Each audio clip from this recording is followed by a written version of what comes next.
Positive Disintegration podcast. This is episode 5, Researching Overexcitability.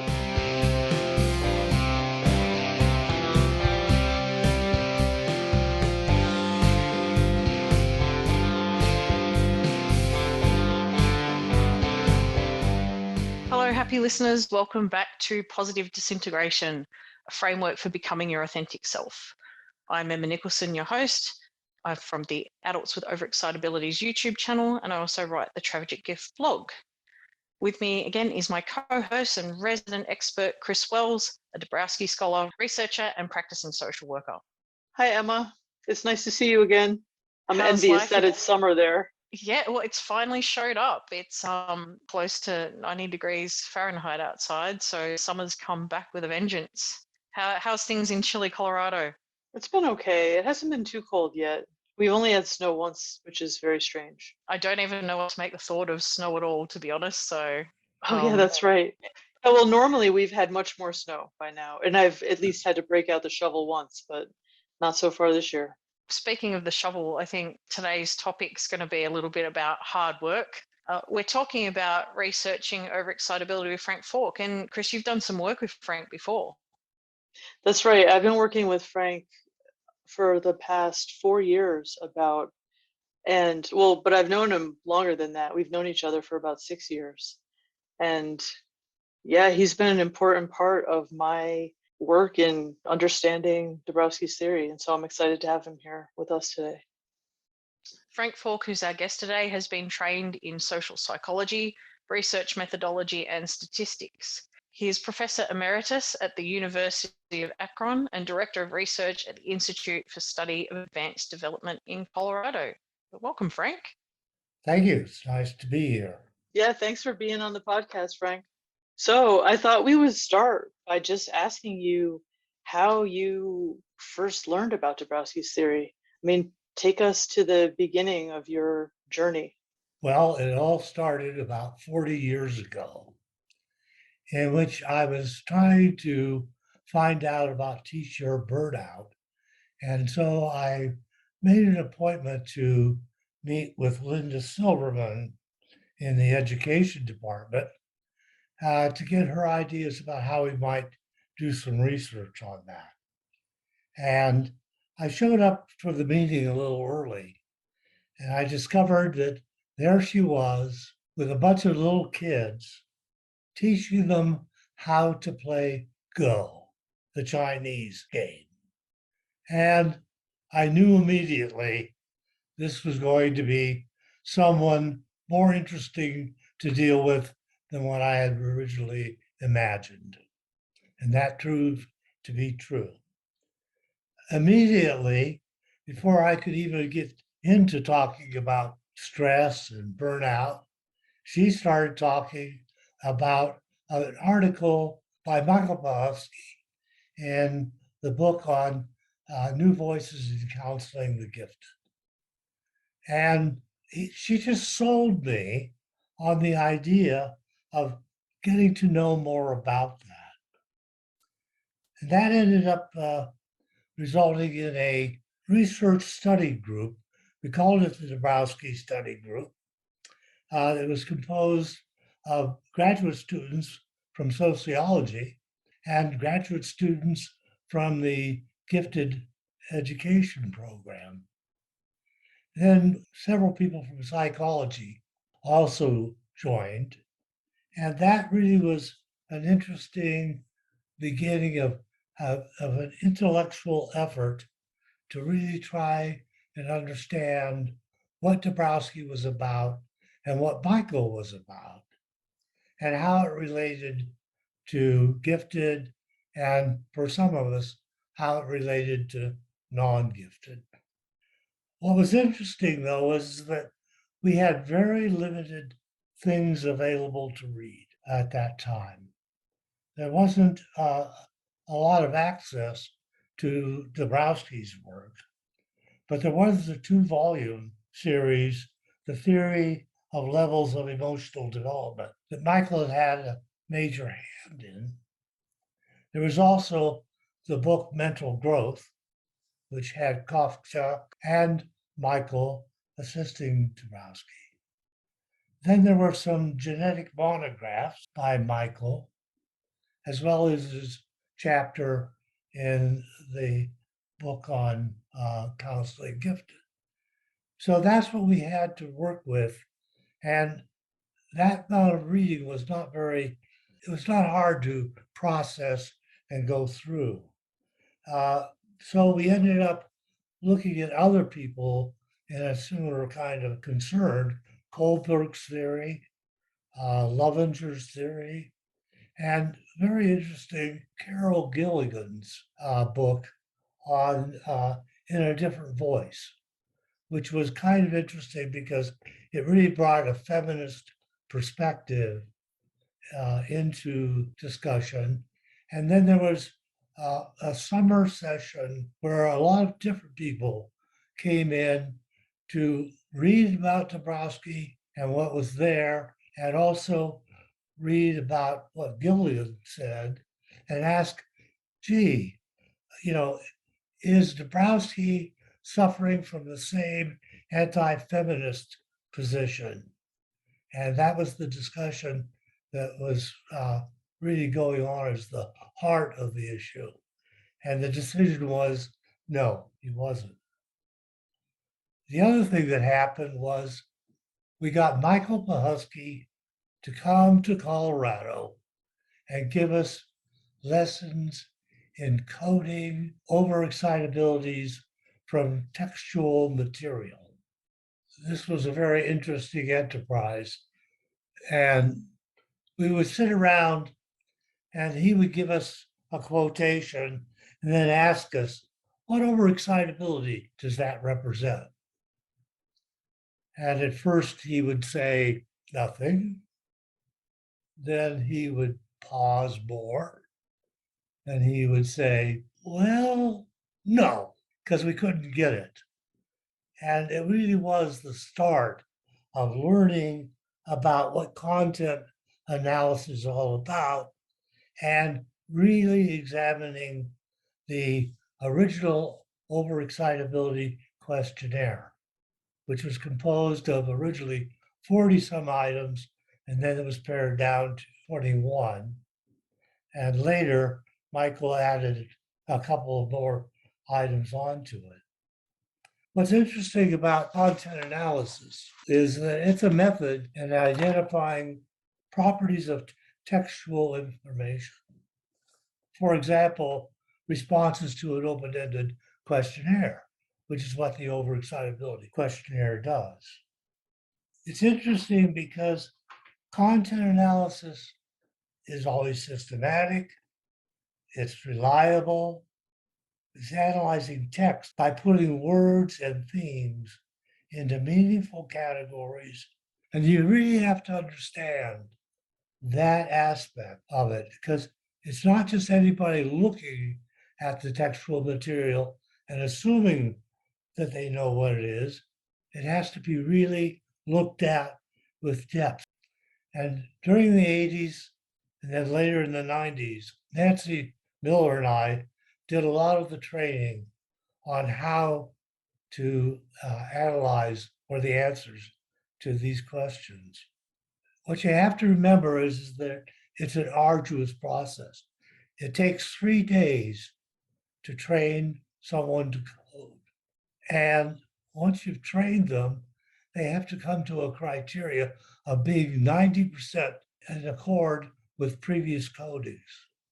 In addition, you have to have 2 coders coding the same material. And then in addition to that, you have to have a consensus between the 2 coders to make a decision as to whether or not a particular overexcitability is there. Now, what happened in that process is that Michael and I put together a training manual. It was called the criteria for rating the intensity of overexcitability. And it's gone through a lot of different changes over the years. But the final version we decided was we put together in 2014. What's important about that is that we still have disagreements about how we're teaching people to code. Because what we do is code intensities into 1, 2, and 3 levels. The 1 is a mere mention. And Michael always says, when enough mere mentions give a score to someone that says they're overexcited. And then I've come up with the question, does even a level 2 correctly identify overexcitability? Do you really need something even more than a clear statement of it? And what that led to later on, well, first we worked together from 1980 to 1985. Then I left the University of Denver and Linda left the University of Denver. And so there was a 3-year hiatus where we really weren't working together on overexcitabilities. And I've got to say right now, when I say I, it's not ever I. There was always a team work with Michael Pahusky, Linda Silverman, and Nancy Miller, and me. So anything I say or talk about is really the result of conversations among the 4 of us. Very intense and full of conflict, but we were a very close-knit group. It's interesting to me to think about your original study group, because when I met you, well, a year after we met, I got to participate in kind of a new Dabrowski study group that was formed here in Colorado in 2016. And that's where I got to know you all, you and Linda and Nancy and also Betty and, the rest of the group. But I met Frank and Nancy in 2015 at a coding workshop at the University of Denver, that because someone was doing a dissertation and so they needed coders. And it is a lot of work to learn how to code overexcitability using the Overexcitability Questionnaire. It was so much more difficult than I expected. I mean, I remember going into the coding workshop thinking that I had a really solid understanding of what it meant, and realizing that I had a lot to learn, and that I also, was trying to get a grasp of, decades of research and work that had been done. So it's interesting to hear about the history. And so, yeah, I guess the next thing I wonder about is, how did all of that work lead to the creation of the OEQ-II? So for people who are listening to this, can you explain to them what OEQ-II is? Sure. Well, the OEQ-II is the more modern instrument that was developed based on all of the research that Frank just described to us. That was done, not only Michael's original research, which was done with the OEQ, the original version, but also all the work that they did in the 80s and 90s, contributed to developing this new instrument. Once you realize that you're asking people to do the kind of content analysis that we demanded, it became very, very difficult. And in the consensus area, what happens if you have 2 coders that don't live in the same area? How do you do a consensus coding? So these were all technical kinds of difficulties that kept cropping up. And the other thing is if you wanted to do some comparison between a couple different groups, well, it was very difficult to get that many subjects from each group and code all of that material. It took hours and hours of work. So as a result, I realized, and actually from a long time earlier, that for people that wanted to have group comparisons or find out more, there had to be an objective way of measuring overexcitabilities. Now that actually was known in 1984, 1985, because Sam Amarato, a graduate student at DU in education, wanted to do exactly that. So the group tried to put together questions for his dissertation. And within that, it became apparent that this was not something that could be done easily or by a group process. So that meant that we had to go back and try and figure out how to get a set of questions which would work. It took a lot of effort on the part of us. And Sharon Lynn played a major role in this effort. She went back and looked at 300 responses to the OEQ and tried to think of questions that she could generate out of that. In addition to that, we asked all the authors, colleagues, anybody familiar with the overexcitability concept and the theory of positive disintegration to send us any material, published or unpublished, that could help us to find the questions. Out of that process, 140 questions were generated. Then Michael, Linda, Nancy, and I looked at those questions and boiled it down to 120. We then had to do a study, and we did a study of 563 college students. And we were able to come up with an instrument which was 50 questions that represented 10 questions for each overexcitability. We did a couple of other studies, and we ended up with a total of 887 subjects. And we did a factor analysis, which is a statistical technique, and we're able to identify 5 factors with 10 items in each one, and it satisfied the statistical criteria. And each of those had high interreliability.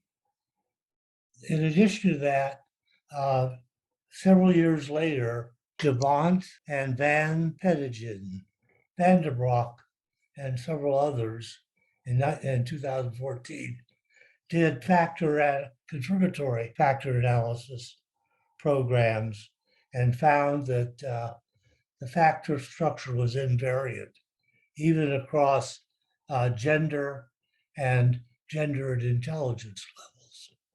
That process took a long time before we would put together a final manual, and that manual is available along with the instrument and scoring sheet for researchers or professional counselors to use.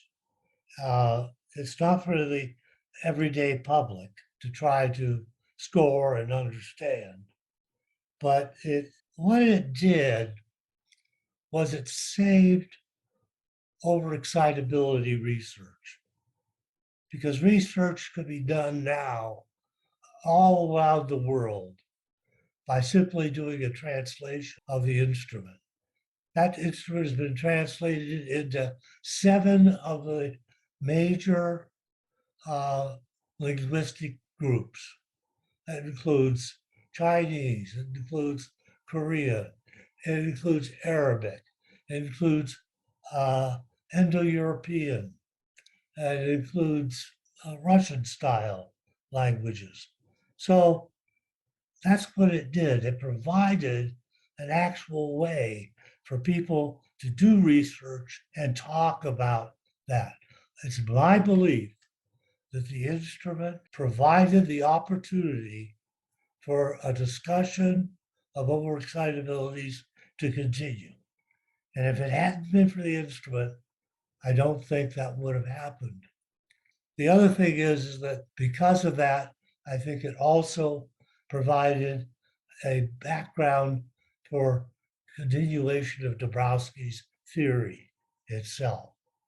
Now, an awful lot of people didn't bother to work with the theory, Dąbrowski's theory, and worked more just narrowly focused on overexcitabilities.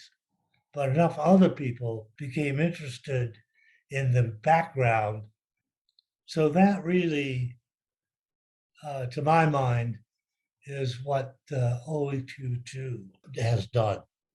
And you can go to gifteddevelopment.org, and the instrument is available with a one-time lifetime license for researchers for $25.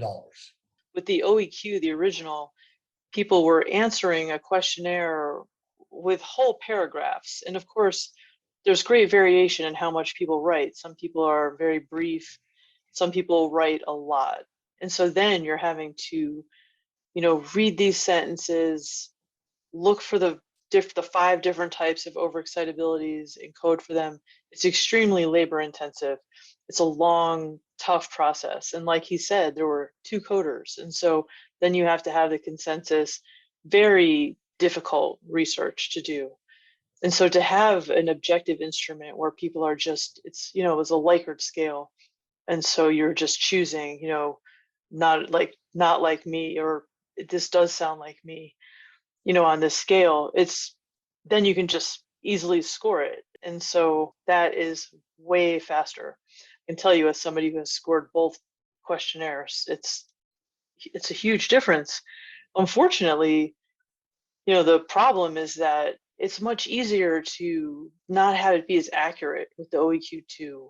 I mean, with the OEQ, you could really look at comparisons between them and see the difference. I actually understand that problem with data in responses to surveys. And I think a lot of people who work in business or have even filled in feedback surveys might be familiar with this. You do any sort of customer service thing, people will say, rate out of 10 how likely you are to recommend us to someone else. And it's a number.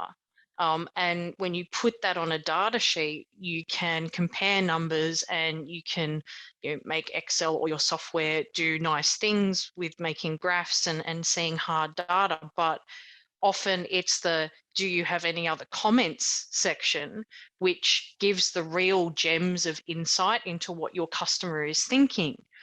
And so you've got, often in a customer satisfaction survey, you'll be giving a score out of 10, but you're also leaving a feedback comment. But someone has to take those feedback comments and read them individually and try and make some meaning out of that. So in anything, when people are filling in any sort of survey, you've got that double-edged sword of, well, do we get them to give a score out of 10, and then we've got a nice neat data set which we can process and put through all sorts of magical formulas to sort of see patterns, or do we rely on individual comments, which gives you better insight into what the customer's thinking, but you can't really quantify that as well.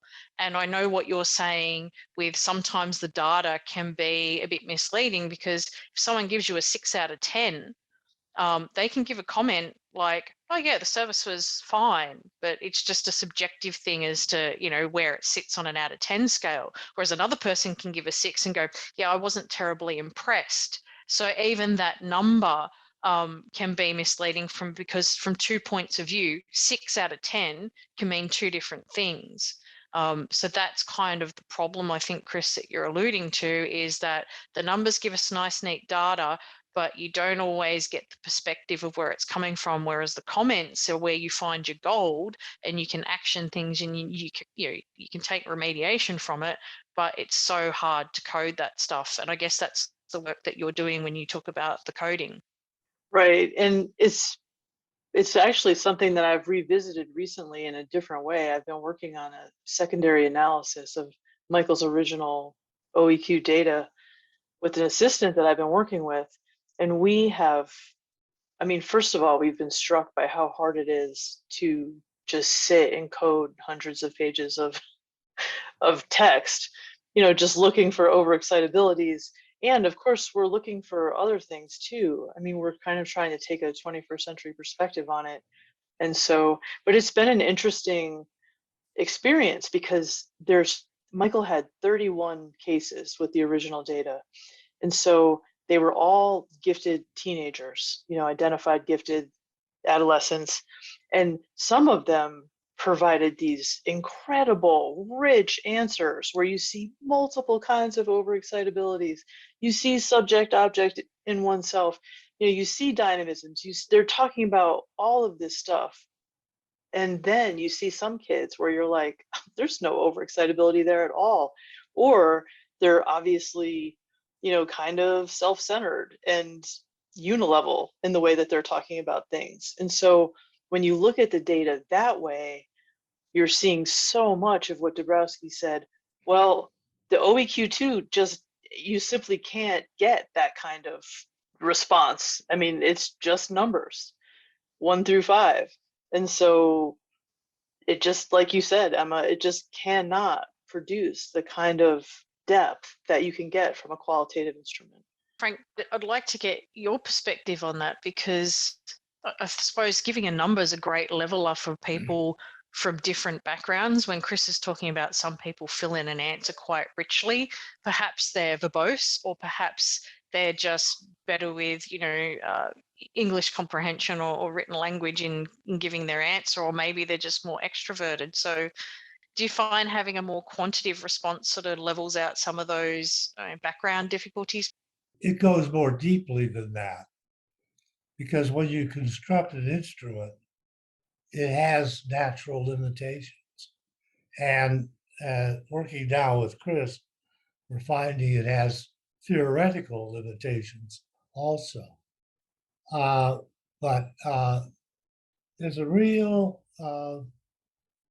it is a problem. And an example, for example, we sometimes ask parents to fill it out about their child. And one of the things that's come out of that is that in the States at any rate, the parents will never rate the child high on imaginational because they think imaginational is bad. And so it creates little problems like that. And we could never figure out why at first we were getting these really low numbers in imaginational when we knew something about the child and knew that imagination was a large part of their life. No It's one just wants an to admit that their example. kid's a daydreamer. Is that it? No Yeah, one just wants to say, my kid has imaginary friends and daydreams a lot, because they see it as bad. that's exactly right. So, and those two are exactly two questions that are under imaginational. So you can see how you have those kinds of problems. But it goes beyond that. So you're always confronted with this. Michael, in his work, really his work has been to have exemplars that he brings forward, because it's his notion that the exemplars, as he puts it, puts meat on the bones of the overexcitabilities and the levels and the dynamisms. So that's an interesting kind of way to think about it too. So you could go from exemplars, which gives you rich detail on an individual, or his book on Mellow Out, which is just filled with the great examples of overexcitability among kids. So you've got that at one level. Then you've got the coding of OEQs at another level. And then you have the OEQ-II, which looks at a different level. Each of them provide certain strengths and certain weaknesses. So there's no clear answer to what the right way to do it is, because there isn't exactly a right way. What you're trying to do is get together a systematic way of understanding overexcitabilities and also understanding the difference between individuals and groups of individuals with regard to the characteristics of overexcitabilities. Each of these techniques allows you to do better with some things and better with other things one of the things that's really become very important, Chris and I have started working together a lot. And we've been very fortunate to have the work of Michael and Bill Tillier. Michael has been doing some translations of original Polish work by Dabrowski, making that available to us for the first time. And Bill Tillier has a wealth of archived information that he has provided Chris and through Chris, me, with additional input into understanding the theory and how understanding the theory changes the way you would construct both the coding of the intensities of the open-ended questions, as well as how you would construct the Overexcitability-Two questionnaire. And that's really important. So the 1938 paper that Michael translated and now appears in the 2020 Gifted Development Journal, and the additional work defining Dąbrowski's work shows that we've misunderstood some of the characteristics of overexcitability. And also we see that there has been a misunderstanding of the way in which overexcitabilities can be used and talked about. So there are real problems in this area, and the measurement of human behavior and humankind is a fascinating and difficult area to work in.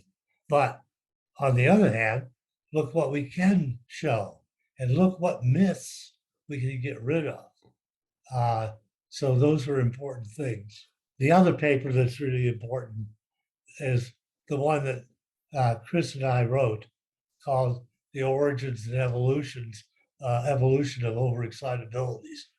This is a treatment that is detailed and really shows the importance of overexcitabilities in understanding nervousness and what Dabrowski called psychoneurotic characteristics, and how they imply all the sort of modern ways of talking about mental health and mental illness. Episode 4 has psychoneurosis in it, so people will luckily be exposed to that before they hear this one. But I just want to say, while you were describing all of this, Frank, I couldn't help but think of episode 2, which was overexcitability and pseudoscience, because Frank was my co-presenter at NAGC when I was trying to explain the history of scientific inquiry behind overexcitability and Dabrowski's theory.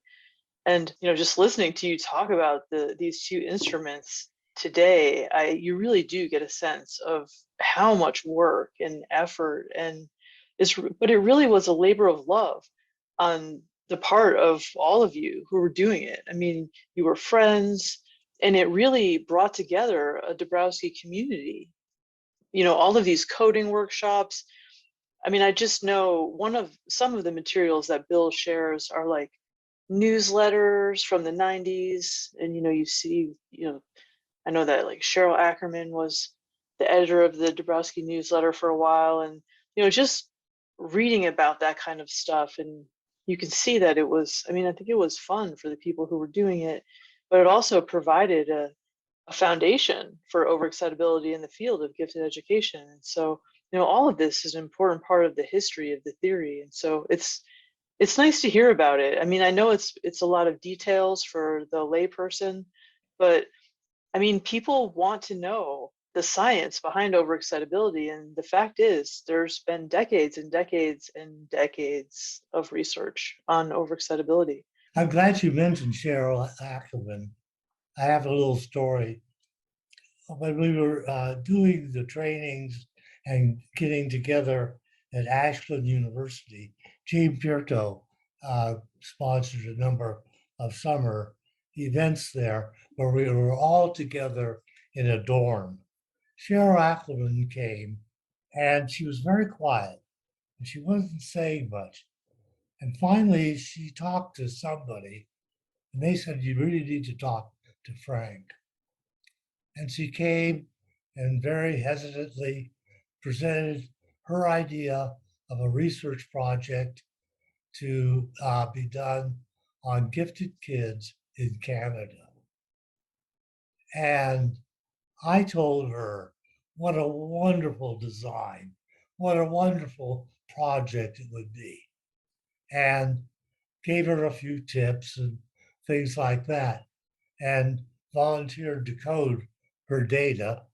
The result of that was that Cheryl, at the very beginning, became a major voice.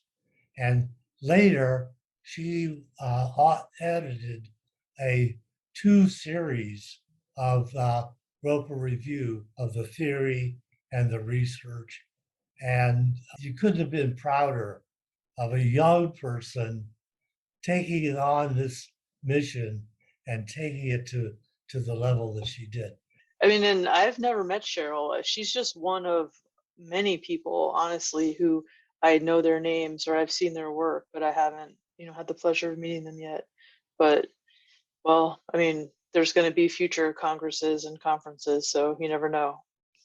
I'm interested, and maybe this is a question that cannot be answered, but Frank alluded to the fact that these instruments aren't for the layperson.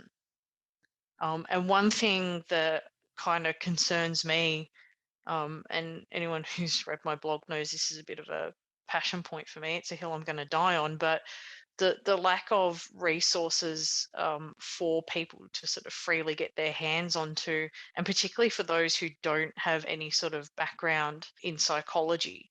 So, I mean, what's the layperson to do? Perhaps they've heard about overexcitabilities, maybe it resonates with them a little bit. What are they to do, apart from, going and having someone else use the instrument on them? Is there any sort of things that people can turn to sort of see whether or not, it kind of resonates? I know, Chris, you've talked about the table of stuff in Michael's book, Mellow Out, but is there anything sort of out there that people could turn to? Well, there is the open-ended. The original OEQ is available. In the chapter that came out that I wrote with Michael in the handbook for counselors, but I'll put it in the show notes, the link to it, because it can be downloaded from my ResearchGate. It has I think we used a 24 item version of the OEQ in that chapter, but it's the open-ended version, and it's great because when you look at those questions, it's kind of for your own personal exploration of them. And so that's a resource. Just personally, I wonder why the layperson couldn't use the OEQ-II themselves to see where they land on it. I guess the problem is in the interpretation.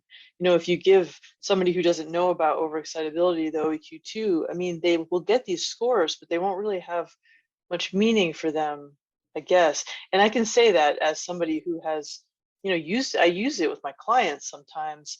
And if I just give them their scores, it's not enough. I mean, I have to explain what it means. And so, even though you want to be able to give somebody an instrument and let them, figure it out for themselves, it doesn't really work that way in reality. I don't think that was really clear to me until this past year when I was working with clients and using it with them to discuss their overexcitabilities. I mean, and also, I just think that it's problematic that we don't have enough to offer lay people. I mean, we can point them to Michael's book, Mellow Out. We can point them to Living with Intensity. We can point them to Dabrowski's theory. It's really the best we can do at the moment. And, we have places like the Dabrowski International group on Facebook where people could come in and have a conversation with me or Bill or you. They have your blog at this point, Emma, and they have your videos and stuff. And so it's not that there aren't places, but do we need more? Yes, we do. Do we need some kind of way for people to rate themselves that would be cool. I wish that we did have it. The problem too is that how are they to understand it? And there's been so many misinterpretations of overexcitabilities. So some of the work that Chris and I are doing is to describe and talk about the ways in which overexcitabilities can lead to mental illness. And just assuming that you have an overexcitability and you don't understand its nature and how it could be, a very negative event.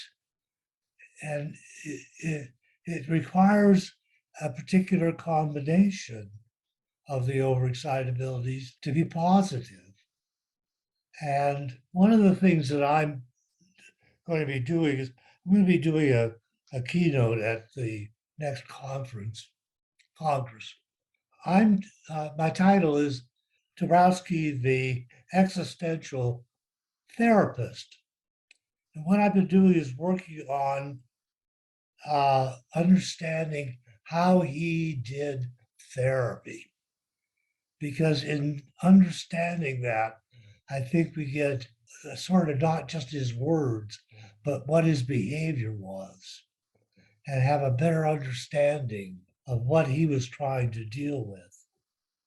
And part of that is his intense desire to make the world a better place.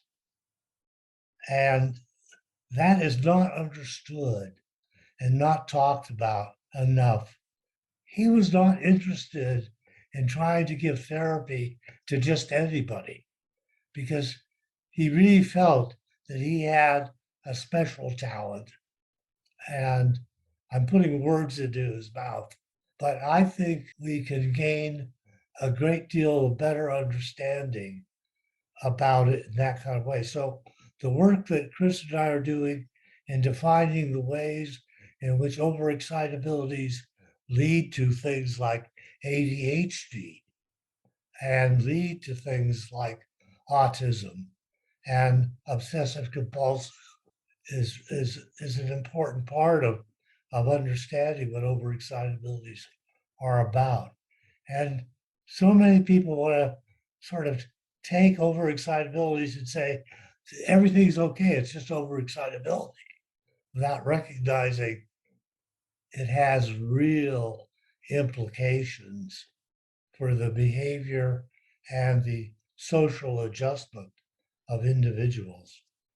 So I worry about giving people information without proper guidance. As Dabrowski would say, you need an advisor. And his point is that that advisor could be almost anybody, as long as they have the sort of multi-level abilities so that they can really help a person. So he really thought that psychiatrists, psychologists, social workers could do this, but so could parents and educators. The trick is to not just tell people that they have overexcitabilities, but to interpret it and show them where it can be good and where it can be bad. And that has not been a major thrust. And now I have to say that I don't not only represent thoughts from Michael and Linda and Nancy, but also from Chris. And Chris has brought so much wealth to that understanding. And because we've been able to get so many things from Bill Tillier and also guidance from Michael, who, because of the way he approached overexcitabilities, caused us to move overexcitabilities only in the positive direction. And now, as I've been talking to him and Chris has been talking to him about these negative aspects, he's not happy about it, but he's encouraging me to think about it and to work on it. It's a wonderful enterprise. But I feel really obligated to say, Frank, and I mean, I agree with so much of what you said, but I just want to clarify that I don't even think of it as like that these are negative aspects of overexcitability. I mean, I think that these are challenges. I don't think that, I mean, personally, I take a really affirming approach when it comes to ADHD or autism. I don't think that these are problems. You shouldn't be made to feel like there's something wrong with you because you're ADHD or autistic. I mean, the fact is, you happen to have these challenges in overexcitability that make it more difficult for you to adjust to the world. Well, the world's not built for you. And so I think that this is just like a more well-rounded understanding of what Dabrowski meant. And it's true that the more Michael has translated the Polish works, the clearer it's been for us that, he was working, in the 30s with children who were in institutions. And so that's where he was getting this material for his early work on overexcitability. I mean, these were obviously kids with serious challenges. And so, it just has really enriched our modern understanding to go back to that early work. And I'm grateful for Michael's efforts.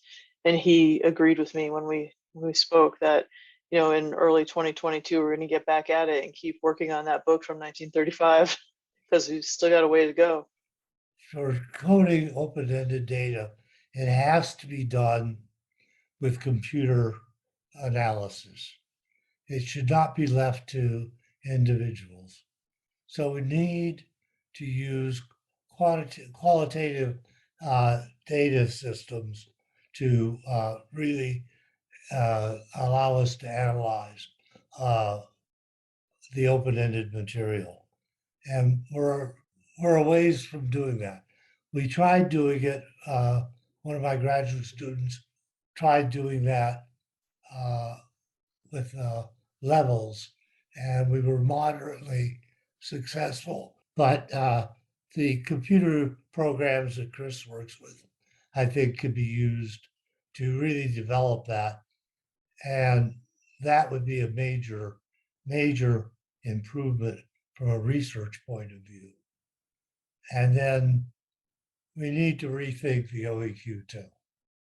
We do. We need to, yeah, I agree. I mean, we need to really think about what items reflect the challenges, like I said, of overexcitability, and just give us a better picture of it based on all of the data we have available and all of the evidence. But I agree with you that it would be great to be able to use the qualitative data analysis software and to have a categorization dictionary.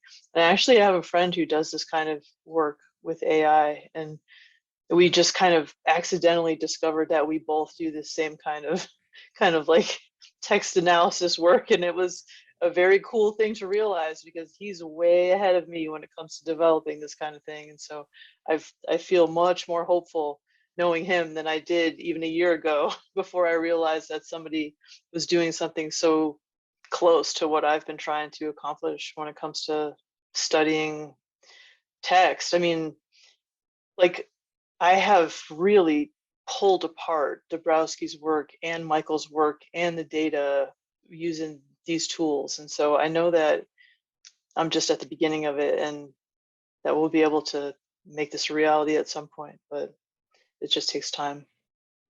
Yeah, when it comes to the future of overexcitability, I have to say, I hope that it can transcend and break free from gifted education and make it into the world of psychology, where it can be studied by a way broader group of people. And I want scientists to study it. I want medical doctors to be interested in it and study, the neurology of all of this. And so to me, that's an important future. And I know that you're on board with that too, Frank. I mean, we've had many conversations about this. And so I'm really just, putting words in your mouth. So yeah, it feels like it's been a long time since we met at this point, and I was just like trying to figure out what I was going to do and where I was going to go with all of this. And I mean, we've had so many discussions at this point about Dabrowski's work and overexcitability, and what about the research, and what about this, and it's been a real journey, and you've been there with me, this whole way. And like you said, I mean, I feel equally grateful for Michael and Bill for all that they've brought to our understanding. Yeah, it's a wonderful enterprise. It is. You're all my mentors. I told Bill this week that, of course, I'm like working on this book about Michael, and so I see Michael as my mentor, but I said, Bill and Frank are my mentors too, and so I'm grateful for you for coming on and talking with me and Emma. It's been fun. I'm glad to hear that. Thanks, Frank. It's been really insightful for me, and I think for people who aren't in the field of research, they may enjoy it as well, sort of getting an insight into how scientific this is, and not only how scientific it is, but how much hard work, Chris, as you alluded to before, there's a lot of effort that's gone into this. And people like me who are starting down that journey of sort of discovering themselves are very grateful that there's something out there to discover, and that there's people putting the effort in, because at the end of the day, it is about the individuals whose life this touches. So thank you, and thanks for coming on the podcast. My pleasure. So thank you as well, Chris, for joining us once again on our podcast. It's been a delight as always. Thank you. Yes, it's been a delight. And thank you to our listeners. We always appreciate you joining us on the podcast. If you've got any questions, comments, or feedback, please feel free to reach out to us. You can contact us via email at positivedisintegration.pod@gmail.com, or find us on Twitter and Instagram.